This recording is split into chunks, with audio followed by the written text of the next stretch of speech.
Hey everyone, welcome back to another episode of Dead Rabbit Radio. I'm your host, Jason Carpenter. I'm having a great day. I hope you're having a great day too. We got a lot of stuff to cover, so I'm going to spare you the Star Trek jokes this episode. We're going to jump right into it. Jump, wee! Arizona, the state that never sleeps, because it's so hot there you can't sleep. That's where we're at. Arizona. It's just one giant flat state. Every so often you see a giant stump of a tree. You thought those were mesas? No, those are tree stumps. But we're here. We're in the Dragoon Mountains, which sounds dope. I think that's the name of French soldiers who shoot guns. Well, they all do now, but back in the day, the Dragoons, I think, were the first armed French soldiers. But anyways, it doesn't matter. Between Dragoon and the town of Wilcox, Arizona. This has been spotted multiple times by multiple people over the years. A phantom train. Sometimes you just see the light on the train. Not just the light like the sun, but sometimes you just see like the front of the headlight. Why do you put a headlight on a train? It's not like it can turn. I guess they could break. By the time the beam of light hits what's ever in the train's way, you cannot be able to stop it. I mean, how many lumens did they have back in the 1800s? Like, I bet you that train... That headlight on the train. I guess it's so other people can see the train coming. Never mind. So anyways, you learned something, Jason. You taught yourself something. The train... Actually, would a ghost train make noise? Actually, a ghost make noise, so it makes sense. Woo woo! Tickets, please. You, get off the train, hobo. Ghost hobos are getting thrown off the train. They're like just evaporating into nowhere. Slimer's back there. He's eating all the food. Slimer! Anyways, this ghost train's coming through the desert. People have seen it over the years. They've heard it over the years. They're like, why is all these hot dogs just in the middle of the desert? The weirdest thing is, if the ghost train with hobos and Slimer on it aren't weird enough, there's never been a train laid in the area where the train is seen. Now, all the articles I read about the ghost train were like, there's a ghost train.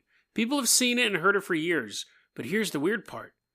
There's never been a train where the ghost train's seen. And I'm thinking, so? It's not like the train has a ghost? I have a better question here. Let's say the ghost train exists. And it's chugging along in the middle of nowhere, place where train tracks have never been laid down. Did they see trains like in 600 AD in that area? Where like the Native American, like that's a bigger question to me. Not, there's never been a train there. Well, who cares? If there's not, trains don't leave ghosts. So whether or not there's a train there is totally irrelevant to the fact that there is a ghost train. But I think the more interesting question is, 600 AD, you have Native Americans living in Arizona. I don't know why. It's super hot down there and there's no animals, but they're down there. Was the ghost train there then? Would they have seen this thing and they'd have no concept for the noises it made, for the size, for the speed? They're like, who are all these ghost hobos? What's a hobo? And then everything just vanishes. Like, what did they see in that area? The Apache do consider the area sacred. Now, I will say this, I say trains don't have ghosts, but if there was a train that got lost or derailed, and to this day people still say they can see the ghost of the train coming down the tracks, whatever. But this train is in the middle of nowhere. When did they start seeing it? Did people see it before they knew what a train was? And the reason why this is an important question, if that's true, if that train has always been there, and no one could recognize what it was until other people who had invented the train saw the train and go, oh, that's a train. That's what that is. Do ghosts work in any sort of time chain? What's timeline? Or are they just there whenever? Like the ghosts that we see, are they people who have died before? Or is it possible that they're people who will die eventually? Like, if I'm looking at a ghost, how do I know? If a ghost train can exist in the middle of nowhere and I'm looking at a ghost in my living room, it's possible that guy won't die until 50 years from now. But when he died, his soul is trapped in this timeline. Or it's appearing in this timeline, but he may still be alive 2,000 years from now. Does that make sense? Like, that's the thing that I always get kind of squirrely with ghosts is living people measure stuff on a linear timeline because our lives are on a linear timeline. But to a ghost, to something who exists for eternity, a linear timeline doesn't make sense. Does that make sense? Because technically infinity would, or eternity would, doesn't it go both ways? I don't know, man. You know, people always accuse me of smoking weed before I do the show, and I'm like, this is always my response. There was no way I could do a daily show if I smoked marijuana. Absolutely not.